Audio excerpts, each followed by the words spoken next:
fifaliana ho ahy ny mpitandrina solofony irindra Ramboarison ny miaraba anareo rehetra na iza na aiza misy anareo manaraka ary koa miendra ho fandarana azo antoka fanavotana amin'i Kristy izao. Ny fahasoavan'Andriamanitra ny eo amintsika rehetra ary mba ho tanteraka amintsika fikasany satria natonga Andriamanitra nanome mpamonjy azo antoka dia natonga antsika hanina fiaina mandrakizay rehefa nanafaka ny ota manandevo, nanafaka ny faratsiana Jesôsy tamin'izy tonga zanak'olona voaombotra amin'ny fijaliana matika ny leviny efa nitsangana tamaty. Fahasoavana ho izaho satria fanomezana mamaim-pona izany. Satria moa ny tenin'Andriamanitra no dinihina ary azavaina ny soratra masina dia ivavaka tsika mba azahoan'Andriamanitra mamesaina fahendrena fahalalana ny ty mpanompotsy mahasoa ity ary azony koa mametraka ny teny mivavako amin'ny alalan'ny fanamasina. Ivavaka tsika. Sotranao zay Andriamanitra fa noho fahasoavanao dia tanteraka izao fotoana izao. Dia matoky sy manantena fa ianao tokoa no anome saina fahendrena fahalalana matsio saina ty mpanompotsy mahasoa ity ary koa metraka teny mivavako ary indrindraindrindra hitondra ny teny any amin'ny olona rehetra zay mitady zany famonjena fiaina mandrakiray amin'ny alalan'i Jesôsy Kristy Tompo. Ka do anao ny dera, ho anao ny saotra, anao ny voninahitra amin'ny anaran'i Jesôsy Kristy Tompo. Saotra Andriamanitra. Amen. Alleluia. Efa nidinihitsika teto ny tenin'Andriamanitra ny hoe ny vokatry ny fitsanganan'i Jesôsy Kristy amin'ny maty. Maro nefa ny olona ny tsy mino zany hoe fitsanganan'i Jesôsy Kristy tamin'ny maty zany. Vokatry ny fitsanganan'i Jesôsy Kristy tamin'ny maty aloha dia voalaza fa rehefa nitsanga tamaty Jesôsy dia tsy maty intsony izy, tsy manan-kery amin'intsony foatesana. Dia ho an'ny olona zay mino koa dia ny tenin'Andriamanitra dia milaza misy araka ny teny zay voalaza atao amin'ny bokin'ny Romanina toko 9 tsara hovakitsika ihany zany mba atsarovantsika ny fanambarana. Zao voalaza aloha ny Romanina toko 9:15 amin'ny anaran'i Jesôsy hoe ary raha niara-maty tamin'i Kristy tsika dia mifika arabelona aminy koa. Rehefa nitsanga tamin'ny maty Jesôsy dia mino zay rehetra mino an Jesôsy Kristy dia mino fa hiarabelona aminy koa satria afaka mitamanandevo velona ho aminy Jesôsy miarabelona aminy izy. Ny 9 misy teny toy izao amin'ny anaran'i Jesôsy ary fantatsika fa rehefa nitsangana tamin'ny maty Kristy dia tsy maty intsony izy, tsy manan-kery amin'intsony ny fahafatesana. 10 fa ny aminy nahafatesany dia maty ny aminy ota indray mandeha izy, fa ny aminy havelomany kosa dia velona ho an'Andriamanitra izy. Maty indray mandeha Jesôsy afaka antsika amin'ny ota manandevo ary velona kosa izy, velona ho an'Andriamanitra. Inona ny vokatry izany eo amin'ny fiainantsika? Dia ny 9:10 amin'ny anaran'i Jesôsy Kristy Tompo, Romana toko 9:10 araoko tahaka izany koa ianareo ka ny teninareo dia ataovy efa maty ny amin'ny ota fa velona ho an'Andriamanitra ao amin'ny Kristy Jesôsy. Izantsika izany nify efa niaraka voaomby tamin'i Jesôsy tao amin'ny hazo fijaliantsika, niara-maty taminy, niala ny ota manandevo dia miara-belona amin'ny Jesôsy indray kosa. Jesôsy mivelona ho antsika. Andraka ny tenin'Andriamanitra ny Galatiana toko 4:20 manao hoe voomby miaraka amin'ny Kristy amin'ny hazo fijaliana aho ary tsy izaho intsony no velona fa Kristy no velona atao anatiko. Ary zay velomako ankehitriny eo amin'ny nofo dia velomako amin'ny finoana ny zanak'Andriamanitra efa tiaka ny ohatran'ny teniny amonjy. Fa vitantsika ny amin'ny fitsanganan'i Jesôsy Kristy tamin'ny maty ary efa nitsanga tamin'ny maty dia nateraka n'Andriamanitra ho zanany iray tsika. Tonga zanak'Andriamanitra miaraka amin'ny Jesôsy. Izay ny zavatra vokatry ny rafitinina ny amin'ny fitsangan'i Jesôsy Kristy tamin'ny maty. Maro nefa ny olona tsy mino zany fitsanganan'i Jesôsy Kristy tamin'ny maty na fitsanganan'ny maty. Misy fanambarana an'izany tamin'ny andron'i Jesôsy ao amin'ny Maty toko 12:20 dia misy ireo mpitondra fivavahana jiosy tsy mba mino zany fitsanganan'ny maty zany. Voalaza ao amin'ny Maty 12:20 ny andininy 13:20 vakitsika amin'ny anaran'i Jesôsy Kristy Tompo zany. Maty 12:20 andininy 13:20 zao voalaza amin'ny anaran'i Jesôsy Kristy Tompo.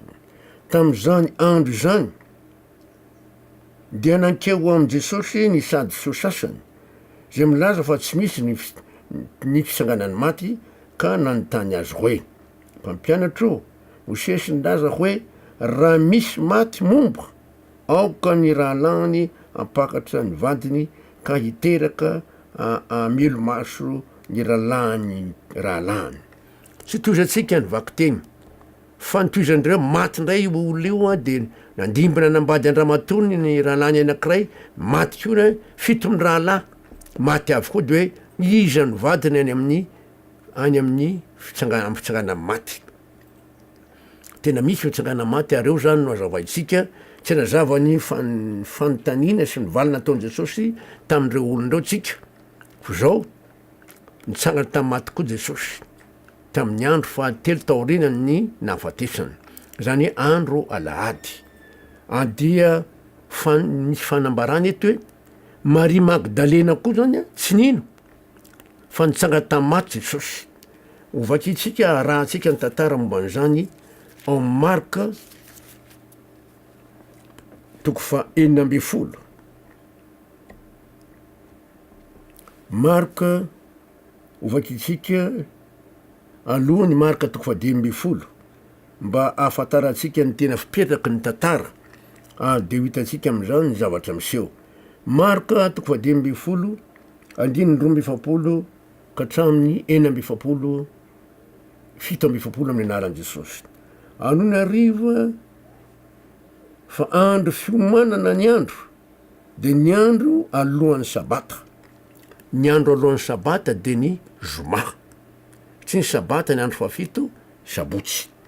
Dia avy Josefa avy any Arimaty, lehilahy manan-kaja izay isany sinedrona sady ny andro ny fanjakan'Andriamanitra koa, ary sagy niditra tao amin'ny Pilato izy ka nangataka ny fatin' Jesôsy.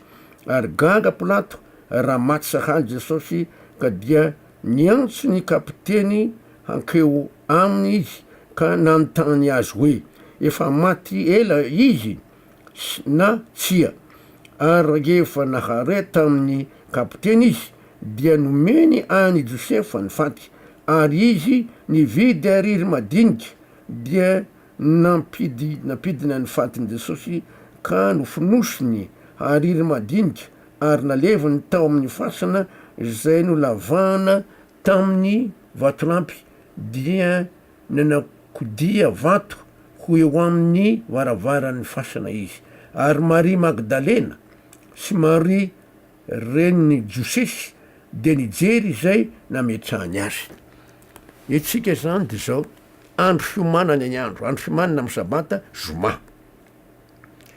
Tamin'ny andro zoma zany nanomboana an' Jesôsy tamin'ny fidiliana tokony tamin'ny 7 maraina teo, ary dia tokony tamin'ny 3 teo mahery tapitra ny ain' Jesôsy, ary dia nalevina zany izy tokony tamin'ny 4 sasany tany amin'ny 5 tany alohan'ny hafatesa masoandro mialohan'ny sabata.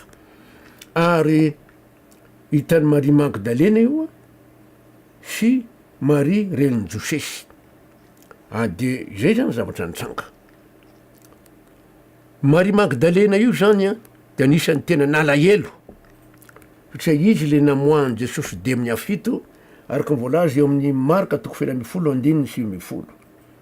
Zao voalaza aminaran'i Jesôsy, ary rehefa nitsangana tamin'ny maty tamin'ny marain'ny andro voalohany amin'ny herinandro Jesôsy, de niseho voalohany tamin'ny Maria Magdalena lay namoahany de amin'ny afito izy.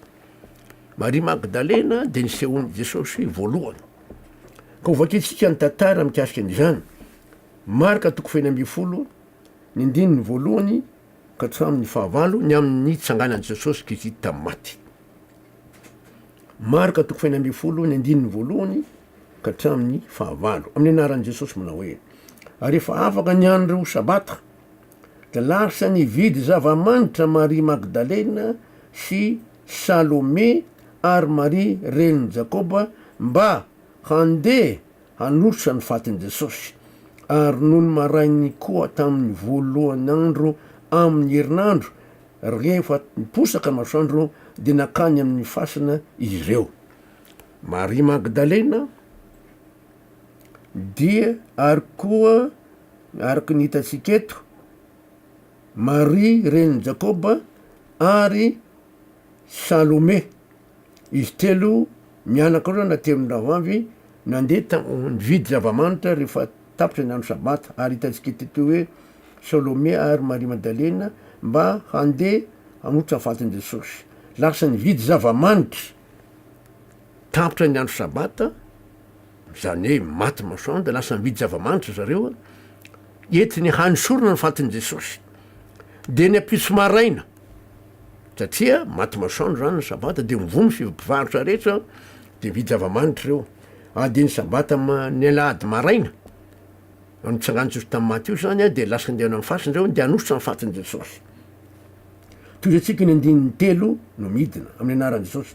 Any resaka hoe izy re no hanakody ny vato ho afaka amin'ny varavara-pasina isolo antsika fa nony nitsaka izy de nyendriko hitany fa efa voakodia ny ala ny vato fa lehibe de lehibe ny vato raha niditra tao amin'ny anatin'ny fasana izy de nahita zatovo anankiray mipetraka teo amin'ny ankavanana ny akanjo fotsy dia talanjona izy.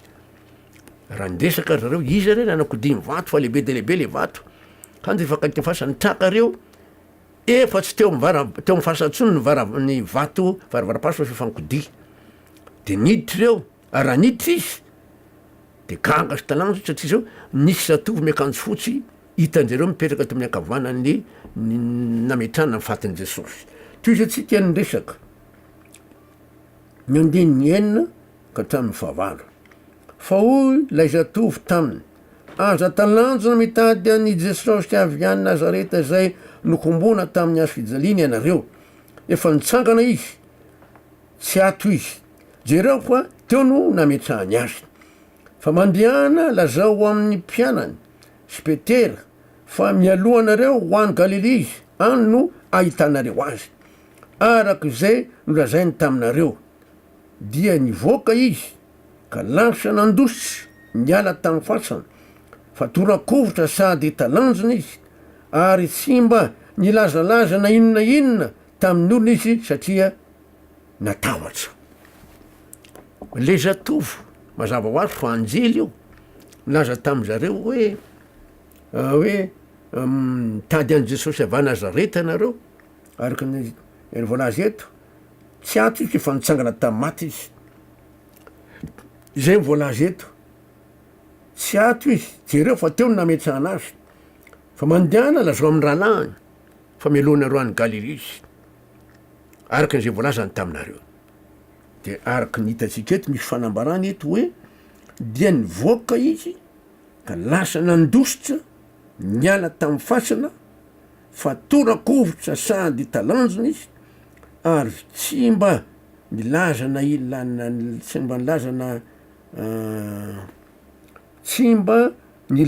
inona tamin'ny olona izy satria natahatra. Nahoana zareo no nandositra de torakovotra ary tsy mba nilaza na tamin'olona mihitsy na inona ny zavatra hitany na zavatra niseho taminy satria natahatra zareo so de nataony olona hoe zareo no naka amin'ny faty ka nanafina amin'ny faty de tsy nilaza tamin'ny olona mihitsy hoe zay nge tany amin'ny fasina ka tsy tatao-tsony ny faty de nisy tazatovo tao tsy nilaza mihitsy izy tsy nilaza tamin'ny mpianatra koa reo tsy nilaza tamin'ny mpianatra zay no nahatonga ny teny eo ambany eo hoe tsy mba nilaza na inona tamin'ny olona satria natahatra. Na de nilaza aza le anjely lazao mpianatra sy Petera araka ny teny eo manany eo fa mandehana lazao amin'ny mpianany sy Petera fa mialohanareo any Galile izy any no ahitanareo azy araka izay nolazainy taminareo tsy nilaza tamin'ny mpianatra sy Petera koa zareo natahatra izy. Voatitsika nytoy ao amin'ny lioka de ahitantsika ny fandeha ny tantara tsy Maria Magdalena na Maria reny Jesôsy sy Salome ihany nivitra ho any amin'ny fasana fa misy koa vehivavy hafa. Voatitsika lioka toko fatelo amby roapolo andininy dimapolo ka hatramin'ny enina amby dimapolo misy teny toy zao amin'ny anaran'i Jesôsy midesaka amin'ny Josefy ary maty ihany io amin'ny anaran'i Jesôsy lioka toko faefatra telo amby roapolo andininy dimapolo ka hatramin'ny enina amby dimapolo. Ary indro nisy lehilahy atao hoe Josefa zay isany Sineodriona dia lehilahy tsara fanahy sady marina zany lehilahy zany tsy nanaiky ny hevitra sy ny nataony sasany ary avy tany Arimaty tanàna ny Jiosy izy sady niandry ny fanjakan'Andriamanitra. Zany lehilahy zany de nankao amin'ny Pilato ka nangataka ny fatin' Jesôsy. De nampidiny ny faty ka nofonosy ny ariry madinika de nalevony tao amin'ny fasana no lavahana tamin'ny vatolampy zay tsy mbola nandevelana olona. Ary andro fiomanana izany andro izany ka efa antombotra ny sabata. Ary ny vehivavy zay nomba azy avy tany Galily de nanaraka teo aorina ka nahita ny fasana sy zay nampandrina ny faty. Ary niveriny ireo ka namboatra zava-manitra sy menaka manitra. Etratsika de zao tsy iverana tantarany Jesôsy farmatytsika fa nikarakara fa hita fa hoe tao fasana lavana tamin'ny vatolampy tsy mbola nandevezana olona nametrahana nandevenana an Jesôsy. Fa eo tsika de mahita vehivavy sasany zay mpanaraka an Jesôsy. Reto ndray tsy mba tahaka ny Maria Magdalena na Maria reny Jesôsy sy Salome izay rehefa tapitra ny sabata de lasa nividy zava-manitra hamonosa ny fatin' Jesôsy de ny maraina izy nankany amin'ny fasana.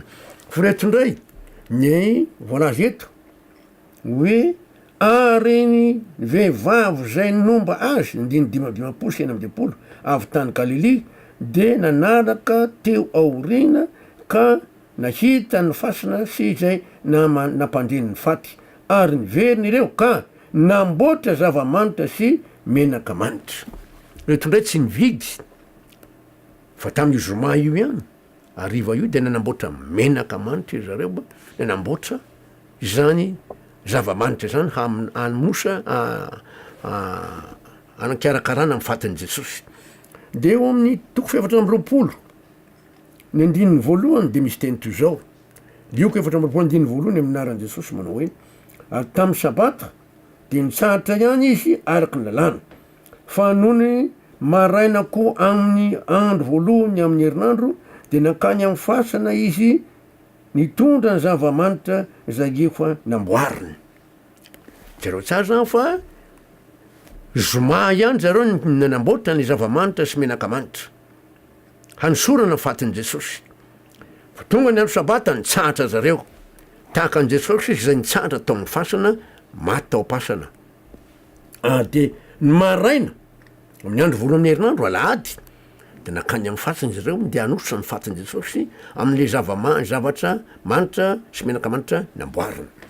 Toizatsika ny tony ny andininy faharoa ary hitana fa indry ny vato efa voakody niala tamin'ny fasana. Andininy fahatelo de niditra izy nefa tsy nahita ny fatin' Jesôsy tompo.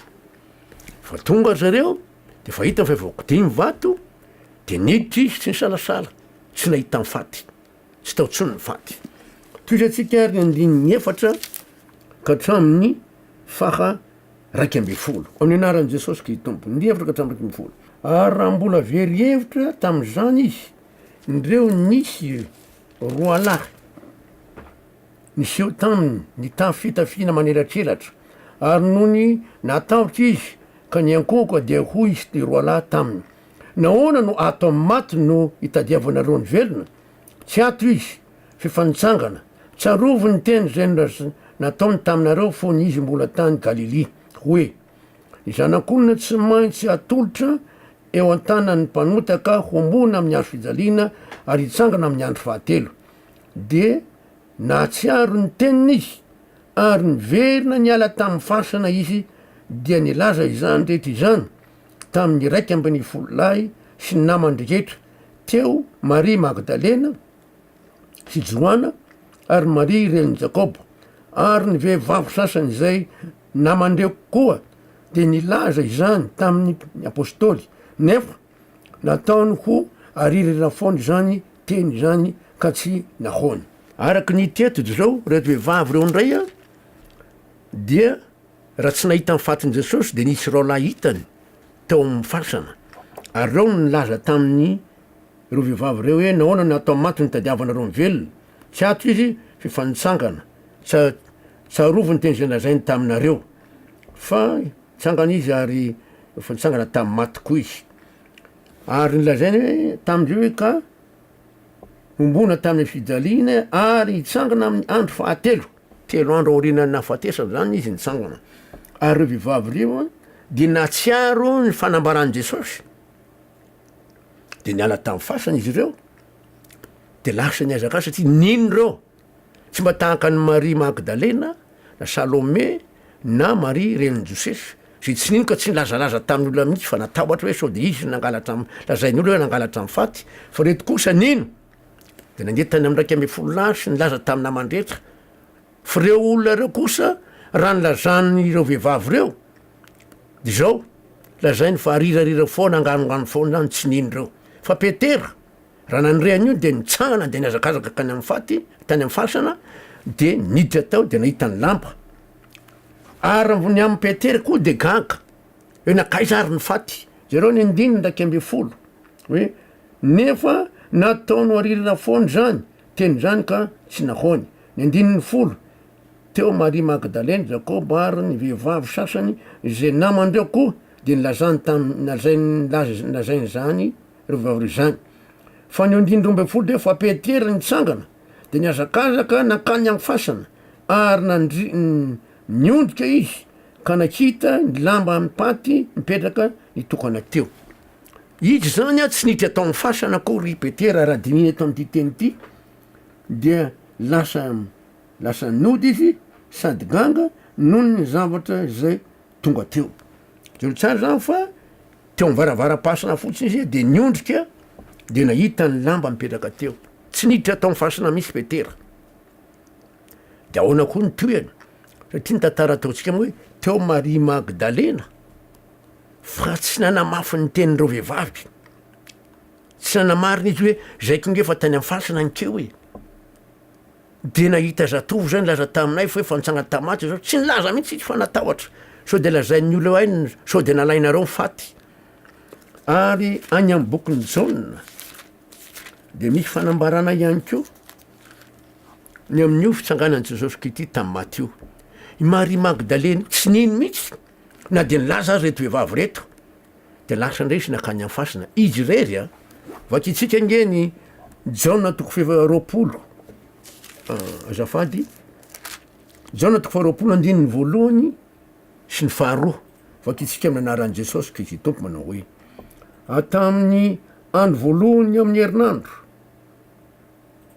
zero tsara eo alaady io averiko indray mandeha ary tamin'ny andro voalohany amin'ny herinandro dia nandeha maraina koa mbola maizimaizina hankany amin'ny fasana Maria Magdalena ka nahita ny vato voaitso tamin'ny fasana de niazakazaka nakany amin'ny Simona Petera sy lay mpianatra teny Jesôsy izy ka nanao tany hoe nalainy olo atao ampasina ny tompo fa tsy fantatray zay nametrahany azy zao tsara eto fa tsy nino mihitsy izy hoe nitsanga tamaty zany Jesôsy lasa ndray izy rery tao reny fanambarany reto vehivavy nakany amin'ny fasana de vao izy tsy nakao amin'nitra amin'ny fasana fa natazana le vatony koditsy de miveriny izy niazakazaka nakany amin'ny Petera sy jaune lay mpianatra tiany Jesôsy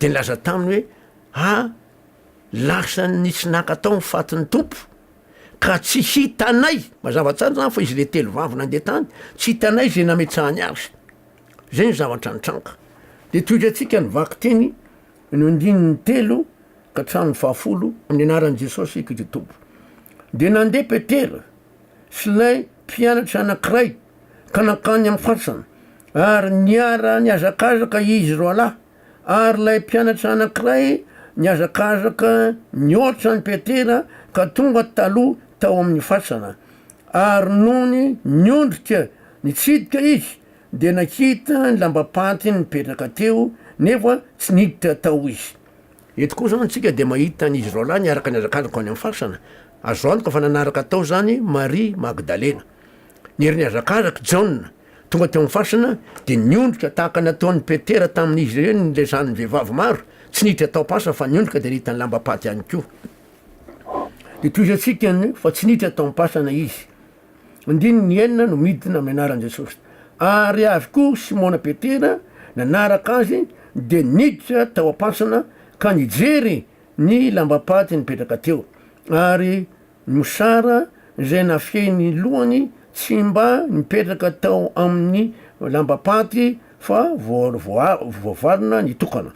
Ary tam'izay de niditra koa lay mpianatra anankiray zay tonga taloha teo amin'ny fasana ary nahita ka nino fa tsy mbola fantany nisotra masina fa tsy maintsy hitsangana amin'ny maty Jesôsy. Niditra zany le mpisaonina de nino izy roalahy. Inona ninony? Nino izy zany fa nitsy nangalatra koa tokoa ny faty satria tsy mbola fantany, araky jereo tsara le teny anankiray hoe fa tsy mbola fantany fa hitsangana amin'ny maty Jesôsy. Ndininy fasivy fa tsy mbola fantany sotra masina fa tsy maintsy hitsangana amin'ny maty Jesôsy. De lasa indray mpianatra nody tany aminy. Hitantsika eto amiko zao tsy nino mihitsy zareo. De lasa nody zareo nankany izy roalahy reo. Fi Maria Magdalena no mbola nijanona, jaona toko 20, ny 9:12 ka hatramin'ny 20 ivakitsika amin'ny anaran'i Jesôsy. Fa Maria nijanona nitsangana teo amin'ny fasana ary raha nitomany izy dia niondrika nitsirika tao am-pasana ka nahita anjely roa nitafo lamba fotsy mipetraka teo, ny anankiray teo andoha tamin'ny nandriny ny fatin'i Jesôsy ary ny anankiray teo an-tongotra. Ary izy ireo hoy izy ireo taminy, raha vehivavy nahoana no mitomany ianao? De hoy izy taminy, satria nalain'ny olona ny tompoko ka tsy fantatro zay nametrahany azy. Rehefa nilaza izany izy de nitodika ka nahita an Jesôsy nitsangana teo, nefa tsy fantany ho Jesôsy. Hoy Jesôsy taminy, raha vehivavy nahoana tianao no mitomany? Fa iza no tadiavinao? Nataony ho mpianatra saha izy. Ka hoy izy taminy, tompoko, raha ianao no nakazy teto, lazao amiko ny nametrahanao azy ary zao de ahaka azy. Hoy Jesôsy taminy, ry Maria. De nitodika izy ka niteny taminy nanao teny hebreo hoe rabôny, zanyko hoe mpampianatra eo. Hoy Jesôsy taminy, aza manindry aho fa tsy mbola niakatra tany amindray aho fa mandehana makany amin'ny rahalahiko ka lazao aminy hoe miakatra ho any amin'ny raiky sindrainareo ary ho any Andriamanitra Andriamanitrareo. De tonga Maria Magdalena ka nilaza tamin'ny mpianatra hoe efa nahita ny tompo aho, sady zany teny zany nolazainy taminy. Itsika de nahita fa niondrika nitomany Maria de niondrika tao amin'ny fasana de nahita olona roa lahy miakanjo fotsy. De nilaza teo hoe raha vehivavy anao na mitomany ianao, hoe de hoe nisy nakataty ny tompoko raha mba fantatreo ny de mba lazao amiko. Ty zay no lazainy eto zany amin'ny teny nanambarany azy, tadiavinao nataony nitodika izy rehefa avy eo de nahita an Jesôsy tsy fantany ho Jesôsy. De hoy hoe raha vehivavy anao nitomany, izy zany de hoe nivery mpianatra raha ianao nakazy mba lazao amiko fa hoany aho. De niteny Jesôsy hoe ry Maria. Fantatry Maria am'izay satria nisokatra mariko de hoe rabôny zany hoe mpampianatra ao. De niankoko tamy saika hitsapy tany amin'ny Jesôsy, de Jesôsy niteny hoe aza mbola manendry aho fa tsy mbola tany amindray aho. Eto zany manambara avy zao i Jesôsy teo amin'ny fijaliana laza tamin'le jiolahy hoe lazako aminao iaona amiko any paradisy ianao. Tsy milaza hoe lasa tany an-danitra Jesôsy tamin'io, fa mbola tsy lasa tany an-danitra mihitsy izy. Fa lazao amin'ny rahalahy ho any amin'ny raiky sindrainareo ho any Andriamanitra Andriamanitra, lazao amin'ny rahalahiko. Teo zany Maria zay vao nino fa tena nitsangana tamaty Jesôsy. Olo toizatsika manaraka amin'ny fanazavana ka de fasahoandriamanitra ao amintsika rehetra, ivavaka tsika. Sotranao zay Andriamanitra ny famindramponao, sotra ny fanazavana zay nanambarana fa tsy nino Maria Magdalena raha tsy fanahitan'i Jesôsy, tahaka ny olona maro hoe tsy mino fitsanganany namaty. De manatena ny fahasavanao zay anokatra ny fo ampanao sain'ny olona hino ny fanambarana amin'ny baiboly fa tsy maintsy misy mitsangana amin'ny maty. Ka de anao ny dera ho anao sotranao ny voninahitra minaran'i Jesôsy amin'ny fanazavana amenao anay. Amen. Alleluia. Veloma mandray-peona fa samy Andriamanitra amintsika rehetra amanaraka.